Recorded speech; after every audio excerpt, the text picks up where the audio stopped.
नमस्कार प्रणाम, हम राघवेंद्र। स्वागत बा आप सबके इन खबर के भोजपुरी चैनल पे। उत्तर प्रदेश विधानसभा में सोमवार के 13 अध्यादेश और 11 विधेयक सदन में पेश कइल गईल।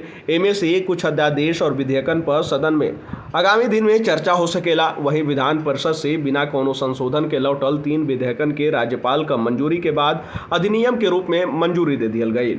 विधानमंडल के दोनों सदन के मंजूरी के बाद उत्तर प्रदेश शीरा नियंत्रण संशोधन विधेयक 2023 के राज्यपाल स्वीकृति से 2023 का पहला अधिनियम घोषित कइल गई। उत्तर प्रदेश राज्य विधानमंडल सदस्यन का उपलब्धि और पेंशन संशोधन विधेयक 2023 भी दोनों सदन से पारित भइल रहे। विधेयकन के राज्यपाल के मंजूरी के बाद ए वर्ष का दूसरा अधिनियम घोषित कइल गई।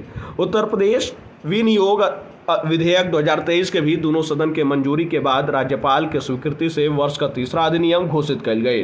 वहीं आपके बता दी कि 13 अध्यादेश और 11 विधेयक सदन में पेश हो चुकल बाटी। अब ए पर उम्मीद जतावल जा रहल बा कि आगामी दिन में चर्चा एमे से कई गो पर हुई। अब चर्चा हुई तो हंगामा होखल त तय ही बाटे। जौना तरीका से पहला दिन विधानसभा में काफी हंगामा देखे के मिलल। विपक्ष द्वारा मांग उठावल गई कि मणिपुर पर निंदा प्रस्ताव पारित कइल जाओ, लेकिन आप सबके बता दी कि स्पीकर सतीश महाना द्वारा सीधा कह दियल गई कि अगर मणिपुर पर चर्चा हुई तो आप सबके केरल और बंगाल पर भी चर्चा करे के पड़ी। कहे कि एक बाद जब सदन में सवाल उठी कि हमके केरल पर चर्चा करे के बाटी तो भैया हमके करावे के पड़ी। ऐसे अखिलेश यादव के रोकल गई, लेकिन जौना तरीका से हंगामा देखे के मिलल, ये आसार जतावल जा रहल बाटे कि आगामी दिन में भी जम के हंगामा देखे के मिली। फिलहाल ये जानकारी में इतना ही। देश दुनिया से जुड़ल तमाम खबर देखे खातिर आप सब जुड़ल इन खबर भोजपुरी के साथ। तब तक खातिर नमस्कार।